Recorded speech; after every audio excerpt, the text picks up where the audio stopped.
Welcome to News Today with WDW News Today. I'm Tom Corliss. Here now the news for December 29th, 2021. In celebration of the 50th anniversary of Walt Disney World, a new merchandise collection is coming in 2022, starring the Big Cheese himself. It's the Mickey Mouse, the main attraction collection. It was announced on December 29th. Oh boy, I'm glad they gave us a year off from these because I'm still recovering from the Minnie Mouse collection. The collection will be released on Shop Disney, but at this time it's unknown if it will also be in the parks. However, the Minnie Mouse, the main attraction series, as you may remember, was available in the parks. No other details have been released yet, but the logo does feature the 50th anniversary logo, so we assume all 12 of the collections will be related to Walt Disney World attractions. Here, I'm crossing my fingers for Dreamfinder and Figment Mickey. Let's make it happen.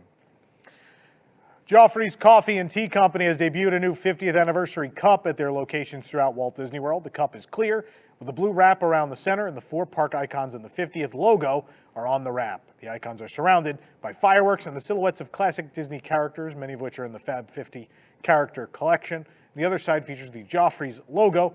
We've seen the cup at Epcot and Disney Springs thus far.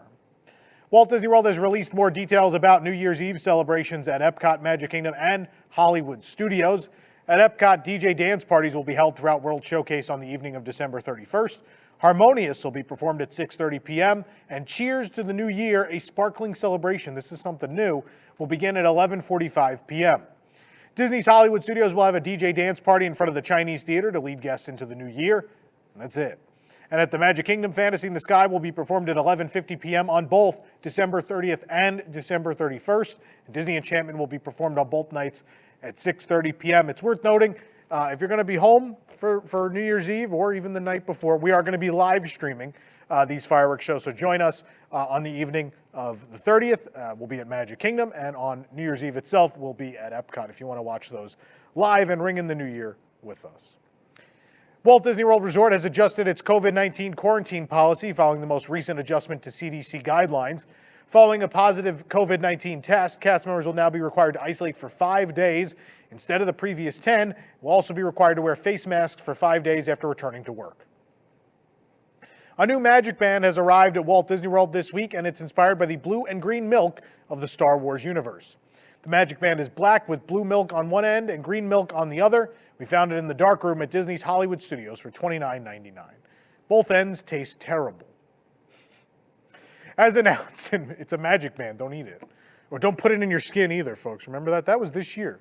It feels like years ago. That was this year the guy did that.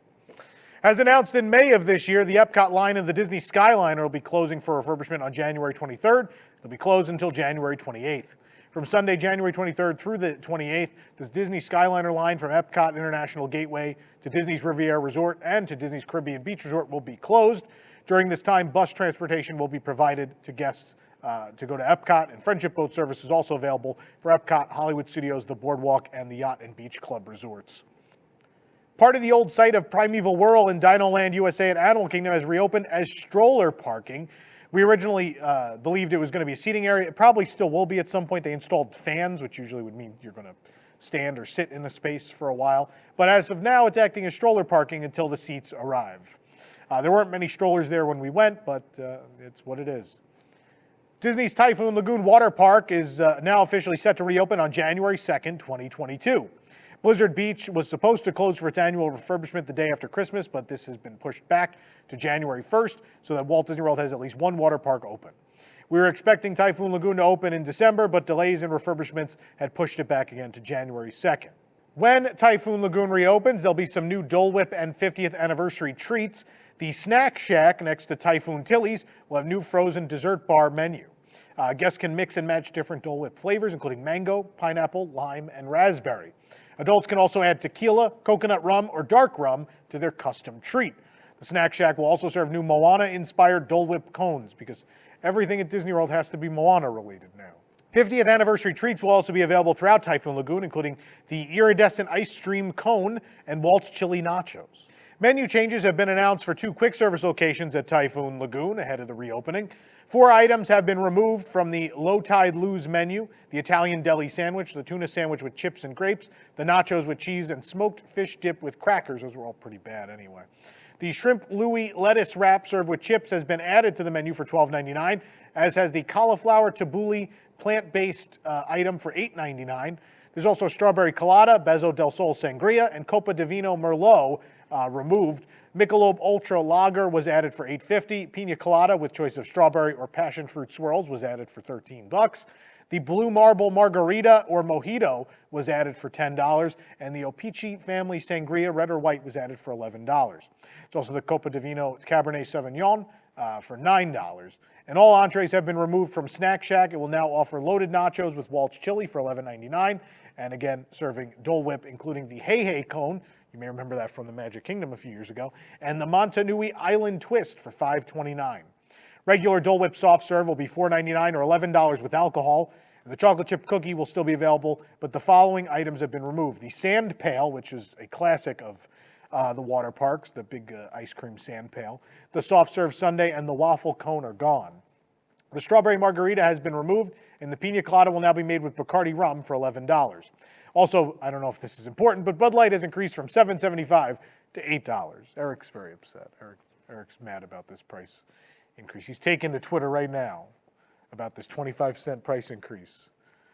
Habanero Lime Galley Shack Swirl has been added for $13, and Michelob Ultra Lager has also been added for $8.50. Transportation changes have been announced for when Typhoon Lagoon does reopen in a few days. Starting on the 2nd, Disney Springs will provide bus service to and from Typhoon Lagoon between 9 a.m. and 6 p.m. There will not be direct bus service from Walt Disney World Resort hotels. Instead, guests will need to take a bus from their hotel to Disney Springs and then transfer to a Typhoon Lagoon bus. Blizzard Beach Water Park will again be closed after January 1st, so bus service to the park and the adjacent Winter Summerland will end. Guests will need to find alternate forms of transportation to visit the mini golf course. It will be open. They're not willing to take you there. Is this really this big of a problem? You can't get a bus to the mini golf course? Are you only paying how much a night at a Disney Resort hotel? In-room television, you are going to get this great new benefit though. In-room television at Walt Disney World offers several exclusive and even beloved channels, from vacation planning content to the Peaceful Information Channel. Now there's a new edition featuring the latest content from Disney Plus. Guests staying at Walt Disney World Resort hotels can tune into Channel 32 or Channel 64 for those with smart TVs at Coronado Springs and the Riviera Resort to get a taste of the latest shows and films from Disney Plus. Content is played in a continuous loop and cannot be changed by guests. Casting and AirPlay for full Disney Plus access is still available to those staying at the resorts with those smart TVs, but this channel is available resort-wide. So you get to watch something you can watch at home. It's great. As we draw closer to the new year, we've already heard about New Year's Eve plans at Walt Disney World, which include the return of Fantasy in the Sky fireworks at the Magic Kingdom. But now Disney has quietly confirmed that Fantasy in the Sky and other New Year's Eve festivities will take place at the Disneyland Resort. Changes quietly posted on the Disneyland website reveal that Fantasy in the Sky will take place twice over the skies of Disneyland Park, first at 9 p.m. and again at midnight on December 31st. Additionally, a number of new Year's Eve countdown celebrations will take place across Disneyland Park at It's a Small World, the Rivers of America, Sleeping Beauty Castle, and in Tomorrowland. The festivities start at 7:30 p.m. in front of It's a Small World, 8 p.m. in front of Sleeping Beauty Castle, and 8:30 p.m. in Tomorrowland and at the Rivers of America. 2 New Year's Eve countdown celebrations will also take place at Disney California Adventure, in Paradise Gardens Park, and in Hollywoodland at 9 p.m. and midnight. Disneyland Park is set to be open until 2 a.m., while California Adventure will close at 1 a.m. Of course, in years past, when World of Color was operating, they did do a special New Year's Eve countdown with that. We have a couple versions of that here on the YouTube channel if you want to watch them. They were really cool. It's a shame that it's still not ready to go yet. According to MiceChat.com, an armed incident occurred at the Disneyland Resort. Security was reportedly swarming the Golden Horseshoe restaurant when a cast member who fled the scene explained that a guest brought in a weapon, not believed to be a gun, and began threatening cast members. The guests reportedly tried to barricade a cast member exit at the back of the establishment. And according to Disneyland spokesperson, there was a, quote, belligerent guest situation, but the guest was unarmed and management was able to successfully resolve the incident. There you go. According to DLP report, a document from Union UNSA states that Disneyland Paris currently has no plans to close again. Disneyland Paris has closed and reopened multiple times due to COVID restrictions in France. And as the Omicron variant surges, France recently hit a new record of COVID cases. Despite this, Disneyland Paris will remain open. Parades and shows will continue with adapted measures, but it's unknown if Disney Illuminations will continue to perform. Construction on the nearly $2 billion Fantasy Springs expansion at Tokyo Disney Sea rages on as we march towards the fiscal year 2023 opening. And there's quite a bit of new developments on the site, from scaffolds coming down on sections of the unnamed Fantasy Springs Hotel to new structures erected and even the first props installed on the site. As construction continues, the great dirt pile behind the Fantasyland Forest Theater only grows taller. The structure is fully developed on all sides of the hotel, with painting and decorative touches already underway on the exterior. That's more than can be said about the entrance road, which still looks quite a bit like a construction site. Landscaping will probably be among the lowest priority, so this will probably remain in a more function than form state for a while longer. Work on what we presume is the main entrance continues, with structural work seemingly complete. Painted green roofs are visible behind some scaffolds on the hotel's western wing. Construction on this tiered structure and the adjacent staircase has progressed quite a bit since our last visit. The massive size of the hotel's western wing will provide the perfect cover for keeping Fantasy Springs isolated from the Bayside area. Decorative elements are still being staged on the outside of the site, and from across the way, a much bigger piece of the hotel is visible, particularly the park-facing side. It seems this soft pink and beige coloration will be the final color of the building. Towers and plenty of wall are visible and out in the open on that side, while much of the outside world-facing side remains under scaffolds for now. More progress has been made on the grand entrance dome, although much work seems to remain. Over in the frozen area, the North Mountain shape has been solidified, and preliminary rockwork is already visible underneath the scaffolding.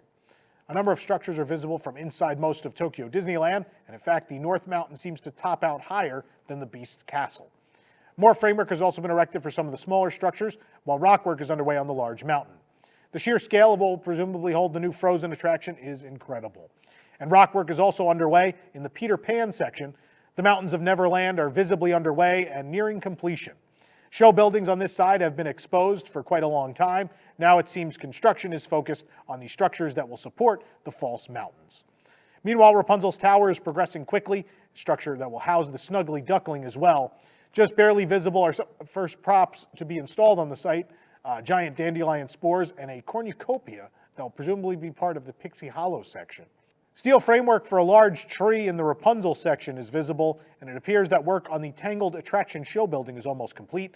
And now that the new overpass bridge is open for cast member vehicles to access backstage, construction has finally begun in earnest on the entrance area to Fantasy Springs from Arabian Coast and Lost River Delta in Disney Sea.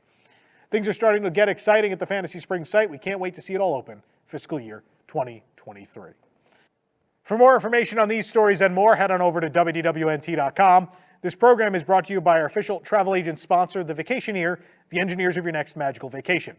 Sit back and let their team of vacation planning experts craft your family's next trip. The best part, their services are free. Hotel, park tickets, dining, and more. Visit WDWNT.travel for details. The Vacationeer, the official travel agency of WDWNT. If you're enjoying the show, be sure to like this video, subscribe to WDW News Today on YouTube for more great content, and click the bell for notifications. Also, make sure to hit select all notifications so you never miss an episode of the show. For the worldwide leader in Disney Parks news, this is Tom Corliss saying enjoy the rest of your today. Have a great, big, beautiful tomorrow. And a Happy New Year, everybody. We'll see you in the new year. Welcome to Deep in the Plus. Each week, join host Rob Whiteside and a panel of Disney superfans as they take a different movie or TV show from the Disney Plus catalog, tell you its history, details, give their review, and let you know if it's worth your time. Current shows, classic movies, and everything in between. Watch Deep in the Plus live Tuesday nights at 9 Eastern for new episodes. Or catch Deep in the Plus anytime on YouTube at unplannedDowntime.com.